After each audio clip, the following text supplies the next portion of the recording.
once in a while. I remember I would write him a letter, man, because I always knew he was gonna get out. I had faith he was gonna get out, and he got out. You know. He got out. He got out, man. I always knew he was gonna get out, but some people just gave up on him. And I didn't want him to be like, hey, man, this fucker, you ain't shit. You know what I'm saying? You didn't even send me a letter to tell me, hey, what's up? Well, I felt bad myself because at this time I'm in prison. I wrote him at first, but years go by, Yeah. So I'm not gonna lie, I didn't write him for a couple years. But now I'm in prison. He's in a whole nother prison. But we're in Texas. We're both in jail. Well, I'm at that prison where I'm telling you. So I'm putting in work over there. I'm starting to put in work. Well, I'm there like 10 months and we get in a racial riot. And it turned out pretty bad. Luckily, I was okay. I didn't get hurt. We're the majority there, so we hurt the other how can you say the other race? The brothers, man. I'm not racist, man. I'm not at all. I mess with the brothers. I've always been like that. But prison tries to make you racist, man, especially in Texas. But the ones that have been locked up with me, if y'all see this video, y'all know me. Y'all know I was never like that, man. I fuck with everybody that fucks with me. I'm still like that to this day. So color, man, I didn't look at that. Wasn't me. But when you're part of this gang and it's a racial riot, you got to get in for your own race, because if not, you're gonna get aired out. It's just the way it works. Yeah. So I got in a riot there. That's when they put me in lockup consequences for a whole solid year because of that. God damn. Yeah. A whole year. A whole year in a room in a cell, and they moved me. So they shipped my ass to a maximum unit. How long did it take for you to see your family? Oh, like 3 months, but they had to be behind a cage. There wasn't no more physical contact. But that was the best thing that could have happened to me, man. I know y'all thinking I'm crazy. I had to go spend a year in solitary for that riot, but when I got shipped there, I didn't know where I was going, but I knew they were moving me to a max unit. And there's only like 10 max units at this, maybe 10 maximum units. So there's a good chance I'm finna land where Max at now, because they gotta move me. They can't leave me there. I'm finna get shipped. So now I'm just anxious to see where I'm going. Yeah. Like I'm glad I'm like sad that I'm finna be like I don't know how I'm gonna deal with being in the cell a whole year. But fuck it, I'm leaving. I'm finna go to another unit, and they already sending. At that time you could write letters, so they already sending letters on me whenever I get to where I'm going. Write us. We'll send palabra. Hey man, Frank's good over here. Already. So I already earned some respect on that unit. So when they told me I'm going to New Boston, Texas, I already knew that's where my homeboy was at. Already. I was like, hell yeah, I'm finna go to New Boston. I was happy, bro. So because that's where my homeboy's at. When I went over there, I was in solitary though. I landed on that unit, so it's a maximum unit. So you're in a maximum unit. You're maximum unit, solitary. G5, what they call it. I was in lockup. You get a cellmate, but y'all in there for a whole year, and you can't get not one case right up in a solid year to get out of there. How was your cellmate? I mean, oh man, I had some good ones and I had some bad ones. And when you was it the same one every? No, you switch. Sometimes you don't get along with the people you live with, and you gotta do what you gotta do. One of you gotta go. Yeah. Right. And sometimes you gotta put your hands on, or they put their hands on you. What it comes down to. Yeah. And it's gonna happen a lot. Everybody, you think it's not easy living in a cell with a person. 24 hours, it's hard, bro. I believe you, man. That's like being married. Yeah. The same thing, man. But you don't get no, you know what I'm saying? You don't get no shush. So I went to that prison maximum unit, and then my homeboy, like I said, at this time he'd been gone like 7 years on a 20-year sentence. So when I get there, I'm trying to hurry up and find him. And man, everybody knew him. As soon as I started asking about him, everybody knew Castro, man. They knew him by Little Castro. Like, yeah, my homeboy, man, tell him Frankie's here. Shit, he was there the next day. He was in population, so I was on this side. He's way over here. He's had to go through like a bunch of gates, checkpoints to get to where I'm at. But he made it happen. He came out there to see me, man.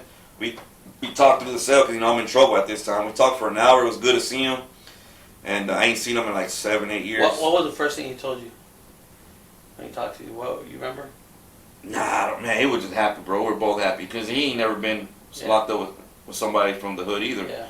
And it's like, and we were boys, so. Me and Mac, we were pretty close out here, And when he got out, we talked a lot, man. We talked a lot, and he actually talked really highly of you. Really highly of you in prison. He said, hey, man, Frankie showed up, and kind of what you're saying. And, I mean, Marco Mac was one of the dudes, man, that would take his fucking shirt off and give it to you, man.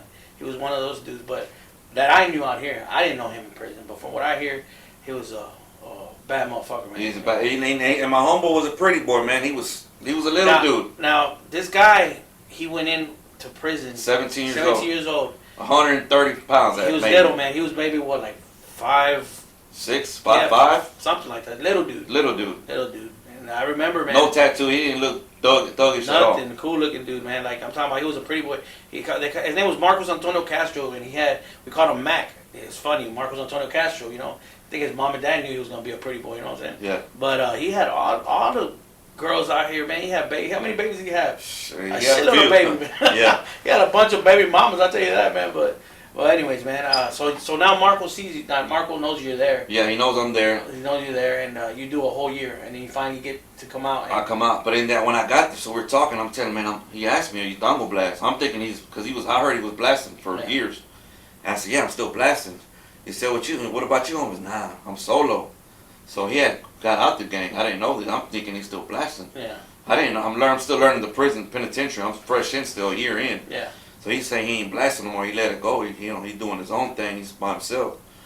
He explained to me later why he did it, and I was still blasting. So all the homies that were there, but he still had love from all the homies, bro. It's not like he blasted like he did something fucked up and he had to get out. No, he was righteous with everybody. He had a lot of love everywhere he went, but he grew up, bro. He changed in there. Yeah, man. He started reading. He's just a whole different person, bro. Educated himself. Yeah, and he turned into an entrepreneur. Bro. That's when I seen that's when I really got to see how much money you can make in prison because of him. Now we're gonna get to that part. Let me ask you, Frankie. Tell these people, man, how much money you used to walk around in your pockets in prison. $2,000 at all times. Damn it. Cash money, man. That's no lie, man. $2,000, $3,000. When I got up there, I had to start off with $100 to get in the game. But yeah, I would walk around with $2,000. I was at access to go grab. You can't walk around with it all. You can't walk around unless you're gonna go deliver it or you're gonna go make a deal, because they search you random. They just pull you over, take everything off because they know we're making money. Yeah. But yeah, I could go to a station within 5 minutes from wherever building I'm in and grab 2,000. God damn. And that's when I was just starting to kick off. So, tell me a little bit about how you made money in there. How is it possible from going to prison to broke? making Remember, I went broke. Making Not a dollar so to my much name. fucking money in there that probably the guards are probably like, what the fuck, you know? Well, they're part of it You know too. what I mean? Yeah. Sometimes they're part of it. Sometimes you don't even need them. You can Wow. just go around the officers. But 50% of the time you need their help. But then when you're around the right people, man, and the right people got the right positions at the job sites out there, and you got the right people, you got people on the outside that's gonna help. It takes a team. You can't do it by yourself. I don't care how much money you got out here, or people that are down for you out here to do something for you. You still need some help inside. So we put a crew together. Wow. Put a crew together, man. How long did it take you to put a crew together? About 8 months. 8 months. But I started off with my homeboy Castro. Oh, He with put Matt. me on. He told me, look, get your $100 in from visit. Sorry, Mom, I had to bring me $100 to visit. it took me about a year for me to convince you to do it. But yeah, my mom. Shout out to my mom, man. She got me in the game. I convinced her after a year. I need $100. I need $100. Because she was sending me like $100 a month for me to spend, and that's good enough. You can survive on $100 a month. But I was seeing the money they were making. What were you? Well, I'm sorry, going back, but it's funny you said $100 a month. What were you buying? What was the kind of food you were eating in there? Noodles, chips, pickles. So what was I was eating healthy actually. Tuna packs. What was the? I didn't drink no sodas at all. Still don't drink sodas. What about the food they actually served there? What did you? I mean, did you ever It's eat bad, that shit? bro. Well, at first I did, but you get tired of it because it's the same menu. Thing every. The cooks don't care, bro. They're trying to make the food to go home. They don't care. It's funny thing you say that. Lukey was a cook. Yeah. Lukey, when he went in, he went in skinny. He came out big in a month. He showed me his ID, his penitentiary ID. I was like, God damn, boy. But he said that he would make all kinds of fucking cakes. Yeah, I was on that health shit. I got on my health shit because like when I started working out every day, I was seeing the growth, the muscles, and it's your image, bro. I mean, guys, you gotta remember, this dude has been known to run the neighborhood. It snowed, and this is the only dude running in the neighborhood. I'm talking about shirt off, looking like 50 Cent in the video. You know what I'm saying? But upside down. You know what I'm saying? Running down Thurston Avenue. Just running. I'm like, and I pulled over and I saw him. I was like, Frank, what you doing, bro? Man, she getting healthy, man. I need to start doing that shit. But anyways, back to the food. So the food, it's messed up, bro. They fucked starve up. you in there. It's not. I mean, it depends where you're at. Every prison's different, but for the most part, you get 3 meals a day. What do they serve? Like what kind of? A lot of pork. Mostly Pork. your main course is gonna be pork because they got their own pig farms, so they slaughter their own pigs. They got their own meat. Pork, a lot of pork. I You get beef here and there, but a lot of pork. A lot of pork. And I ain't gonna lie, a lot of people they eat pork, so it's hard to survive Exactly. if you don't have commissary and just survive off what they feed you and not eat pork. But Muslims don't eat pork, so a lot of them, if someone just didn't want to eat pork, they didn't want it in their system.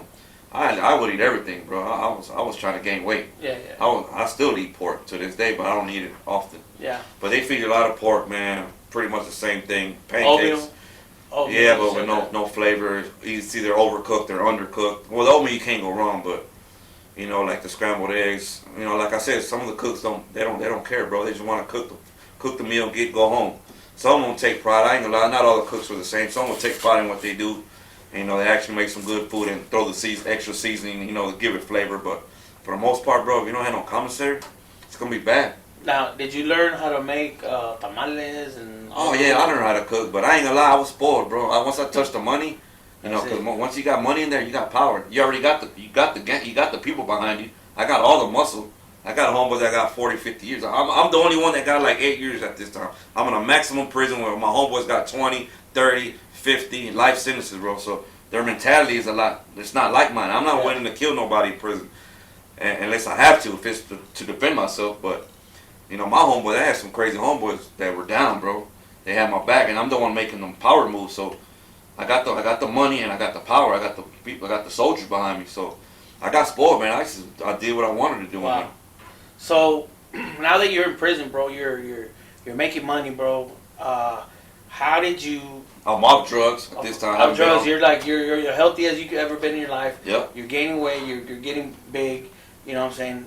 Now that you're on top of your game, How did you make that bread though? Like I'm talking about, what did you do like in order for you to get the money? Tobacco. I would buy like my friend Marco. He used to always have like I said, he always had the girls. It was the same thing in prison, bro. He had all the guards. All the guards loved him, the females and the dudes. You know, because we talked to them. Yeah. That's the whole thing, man. To try to just get comfortable with the guards, and eventually you'll get what you want, bro. Most of the time you will. Yeah. You know you got to know how to talk. Yeah. And Marcos always he knew everybody. He had all the connections. He knew all the guards. They let him do what he wanted to do. You know, he didn't fuck with nobody. He was low key, and they knew not to fuck with him even if they tried, because he could fight. And he had a whole bunch of people. Even though he was solo at this time, he had a whole bunch of people that back him up. I'm talking about from different gangs, and you don't really see that in Texas, because they're not supposed to back him up. This ain't your homeboy. You have Black, Crips, Bloods, Mandingo Warriors, Dongo Blasts, and all a bunch of gangs that would back my homeboy up, because he was solid, bro. Yeah, yeah. And so he told me, like I said, I started off with $100 and bought some tobacco, $5 Bugler tobacco packs that they're out here like $5, I guess. Yeah, yeah. Maybe they're $8, but. So where are you buying these tobacco packs? In prison? In prison. From my homeboy. He's the one getting all the tobacco packs here. Oh, okay. So he's bringing. He's got the hookup. He's the plug. He's the plug. Yeah, okay. He's the plug. He brought me my first packages in the care package, because I'm fresh on the unit. I don't have shit. He brought me some tobacco, a bunch of food. You know, I'm like, damn. But I don't smoke tobacco, so I don't need it, bro. I don't need the tobacco. Because on the other unit, I knew they had it too, but I don't smoke cigarettes. So no, I'm good, bro. I don't need a cigarette. No, sell them. They go for $2 a cigarette right here. I said, oh, all right, shit, fuck it. So you're rolling. You're rolling, man, bro. Okay. Little ones too, $2. Okay. I think I made $150 off that little pack. Damn. In commissary, that's a lot of commissary. Hell yeah. Shit, I had bags full of shit. God, so then that was good that I didn't smoke cigarettes. Oh yeah, man. Because I sold every one of them cigarettes, and then he did it again, brought me some more. Stacking your shit. Stacking my commissary, so I could eat good. Next thing you know, it's him. I told him, man, I want to get in. How do? Because everybody that was in my building were like, now they think I'm the man, because I'm the one getting all the tobacco in. And they're like, damn, Frank, get some more, we'll buy some. So he said, bring you $100.